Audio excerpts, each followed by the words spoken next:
Hello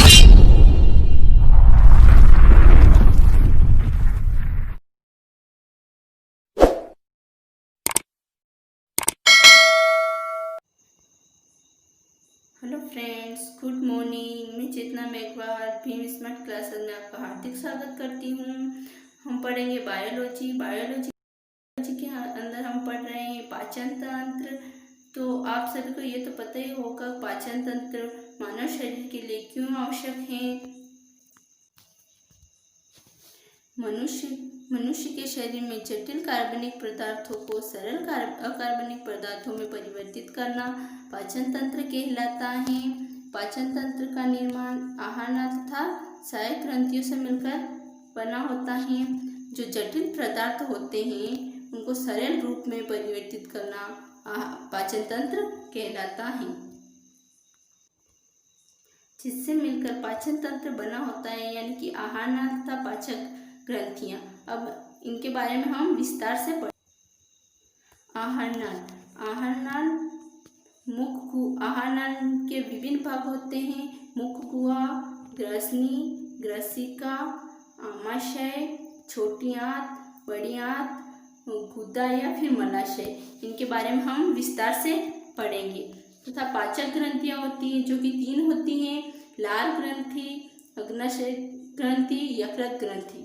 लार ग्रंथि लार में होती हैं और यकृत में यकृत ग्रंथि और अग्नाशय में अग्नाशय ग्रंथि उपस्थित होती है। हम आहार नाल के बारे में पढ़ने से पहले डायग्राम में पहले आहार नाल के बारे में कुछ विभिन्न भागों का अध्ययन कर लेते हैं। आहार नाल मुख से प्रारंभ होती है और गुदा तक फैली होती है, यानी कि मुख के बाद ग्रसिका, फिर ग्रसिका के बाद ग्रंथि और आमाशय, फिर छोटी आंत, बड़ी आंत, यकृत, ऐसे सब के बारे में हम विस्तार से पढ़ेंगे। आहार नाल मुख से गुदा तक फैली होती है और सबसे इम्पोर्टेंट क्वेश्चन आहार नाल मुख से गुदा तक फैली होती है और सबसे इम्पोर्टेंट क्वेश्चन जो कि एग्जाम में आ भी सकता है और आपको आपकी तैयारी पूरी कर लेनी चाहिए। कुछ भी क्वेश्चन पूछ सकते हैं। जब मनुष्य जीवित अवस्था में होता है तो उसके आहार नाल की लंबाई 4.5 मीटर होती है तथा उसकी मृत्यु के बाद यानी कि मृत अवस्था में उसके आहार नाल की लंबाई 7.8 हो जाती है। हम आहार नाल के अंदर फर्स्ट पॉइंट पढ़ेंगे जो मुख या फिर मुख गुहा है। मुख गुहा में मुख खुलता है। मुख गुहा में जीभ, दांत व तालु पाए जाते हैं। मुख गुहा का निर्माण ऊपरी जबड़े व निचले जबड़े से मिलकर बना होता है और ऊपरी होठ और निचली होठ के बीच जो छिद्र होता है उसे हम मुख कहते हैं। मुख के अंदर हम फर्स्ट पॉइंट पढ़ लेते हैं जीभ। यह एक मांसल संरचना होती है। मांसल का मतलब तो आप जानते होंगे, यानी कि मांस का बनी संरचना। तो ये एक मांसल संरचना होती है। इसमें पेपेलाइट उपस्थित होता है। पेपेलाइट स्वाद कर्णिका में उपस्थित होता है। इस डायग्राम में देखिए, यहाँ पे ये स्वाद कर्णिका उपस्थित होती हैं और बीच में पेपेलाइट उपस्थित होता है। जीभ के बाद हम सेकेंड पॉइंट पढ़ेंगे दांत जो होते हैं वो विषम दंती होते हैं और एक वयस्क व्यक्ति होता है उसमें 32 दांत होते हैं और बच्चों में 20 दांत होते हैं, जिन्हें हम दूध के दांत भी कहते हैं। दांत के प्रकार। दांत 4 प्रकार के होते हैं: कृदनक, रदनक और अग्रचर्वणक और चर्वणक। तो जो कृदनक होते हैं वो होते हैं 4 और रदनक 2 और अग्रचर्वणक होते हैं वो 4 होते हैं और चर्वणक होते हैं वो 6 होते हैं। दांतों के बारे में हमने पढ़ लिया है। अब हम पढ़ते हैं दंत सूत्र। एक वयस्क व्यक्ति होता है उसमें 32 दांत होते हैं। कर्दनक दांत होते हैं वो 4 होते हैं, यानी कि 2/2। और रदनक दांत होते हैं वो 2 होते हैं, यानी कि 1/1। और अग्र चवर्णक दांत होते हैं वो 4 होते हैं, यानी कि 2/2।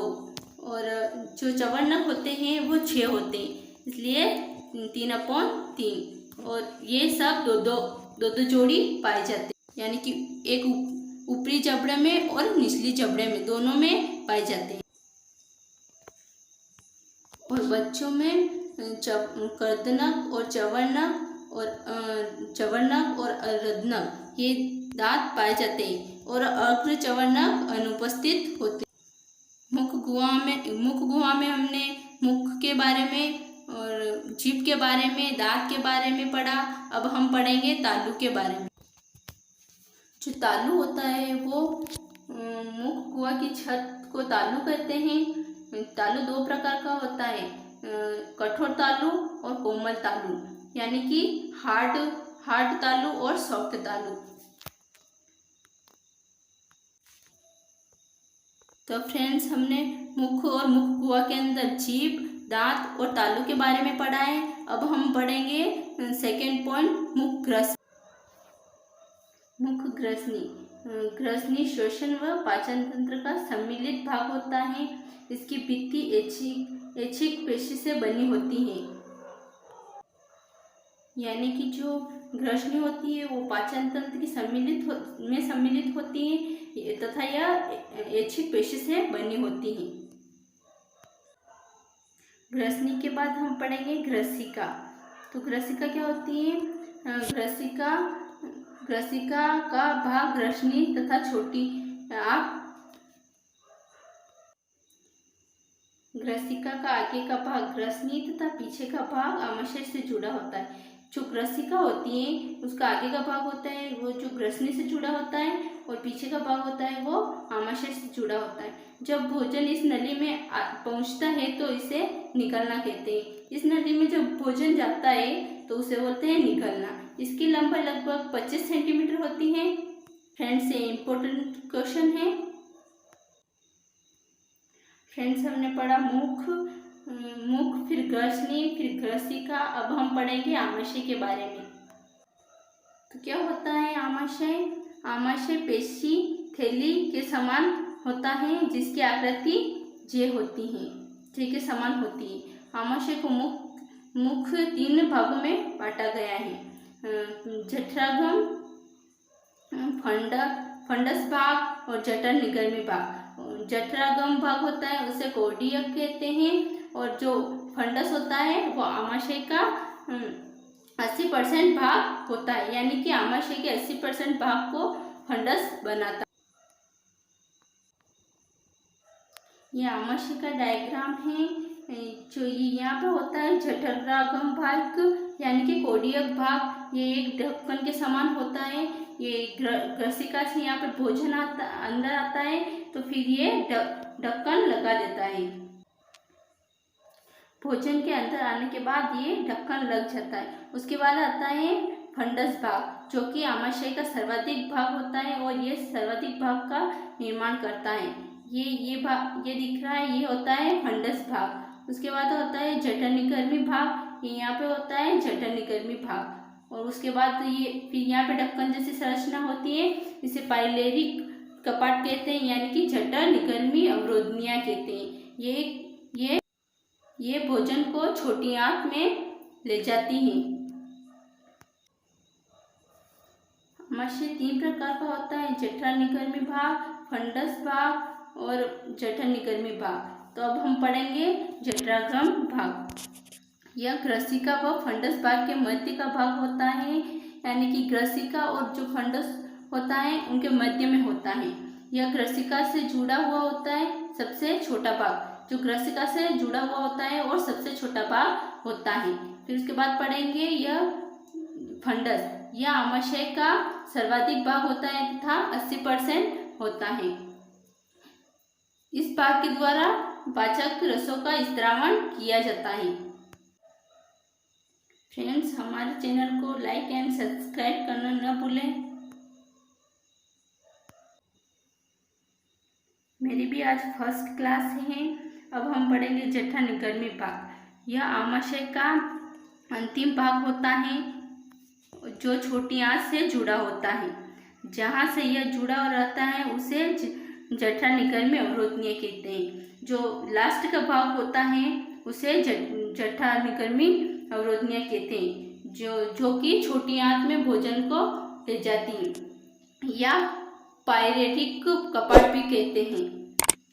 पाइलेरिक कपाट कहते हैं, जो कि छोटी आंत में खुलता है। आमाशय में भोजन का पाचन की क्रिया लगभग 3 से 4 घंटे में समाप्त होती है। यानी कि जब भोजन आमाशय में जाता है तो आमाशय में जाने के बाद आमाशय में उसकी क्रिया लगभग 3 से 4 घंटे चलती रहती है। आमाशय के अंदर LCL नामक अम्ल पाया जाता है, जो LCL होता है ना, उसका कार्य होता है भोजन के साथ आने वाले कठोर पदार्थों को पाचन करना। यानी कि जैसे कोई कठोर पदार्थ होता है जैसे कंकड़, कुछ लोहे का पदार्थ, तो उनको टुकड़ों में विभाजित करना जो HCl का कार्य होता है। अब हम आमाशय के बाद हम पढ़ेंगे छोटी आंत। तो क्या होती है छोटी आंत? यह हमारे शरीर आहार नाल का सबसे लंबा भाग होता है। यानी कि जो हमारा आहार नाल होती है उसमें सबसे लंबा भाग होता है, वो होता है छोटी आंत। अग्नाशय वाहिनी व पीत वाहिनी छोटी आंत में खुलती है। जो अग्नाशय वाहिनी और पीत वाहिनी होती है वो इसमें खुलती है छोटी आंत में। जिस स्थान पर ये खुलती है, यानी कि जिस स्थान पर ये खुलती है वहाँ पे रंध्र उपस्थित होता है। जिस रंध्र पर ओडी अवरोधनियाँ उपस्थित होती हैं, जहाँ पे खुलता है वहाँ पर ओडी अवरोधनियाँ उपस्थित होती। जो आहार नाल होता है ना, वो भोजन को छोटी आंत में अवरोधनियों की सहायता से धकेल देता है।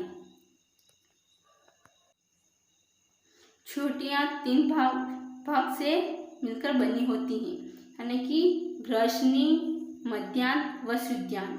अब हम इनके बारे में पढ़ेंगे। फ्रेंड्स, ये इम्पोर्टेंट क्वेश्चन बनता है।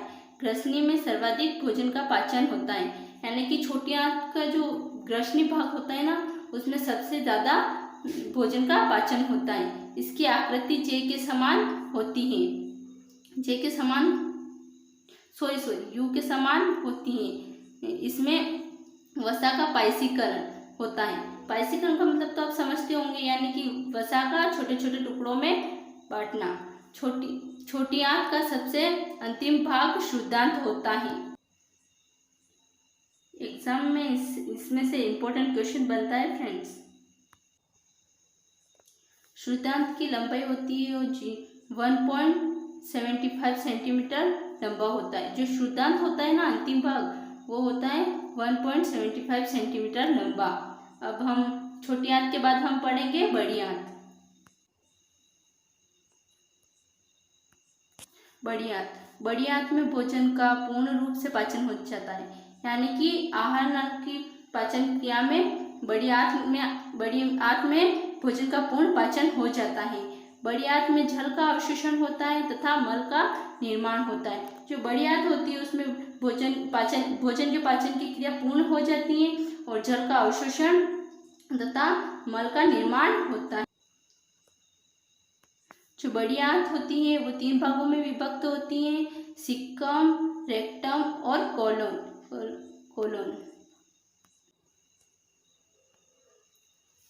रेक्टम हमारी बड़ी आंत का सबसे विकसित भाग होता है, यानी कि जो बड़ी आंत होती है उसमें सबसे विकसित भाग जो होता है वो होता है रेक्टम। और सिक्कम हमारी बड़ी आंत का सबसे अवशेषी अंग होता है। सिक्कम अल्प विकसित होता है, इसलिए मनुष्य में सेलुलोज पाचन नहीं होता है। यानी कि जो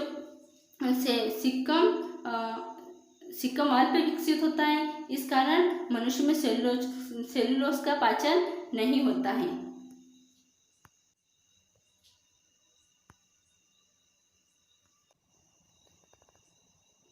बड़ी आंत का अंतिम भाग होता है कोलोन। कोलोन की पूरी लंबाई में टीनिया और हाइस्ट्रा नामक संरचना पाई जाती है। यानी कि जो पूरी जो पूरा कोलोन होता है ना, उसमें टीनी और हाइस्ट्रा यही पाए जाते हैं। अब हम पढ़ेंगे मलाशय या गुदा। ये आहार नाल का सबसे अंतिम भाग होता है। बड़ी आंत का अंतिम भाग मलाशय कहलाता है और मलाशय कहलाता है जो गुदा से बाहर खुलता है। गुदा के चारों ओर 2 अवरोधनियां पाई जाती हैं। इन अवरोधनियों से जो अपशिष्ट पदार्थ बनता है वो बाहर निकल जाता है। ये अवरोधनियां अपशिष्ट पदार्थों को बाहर निकालने का कार्य करती हैं।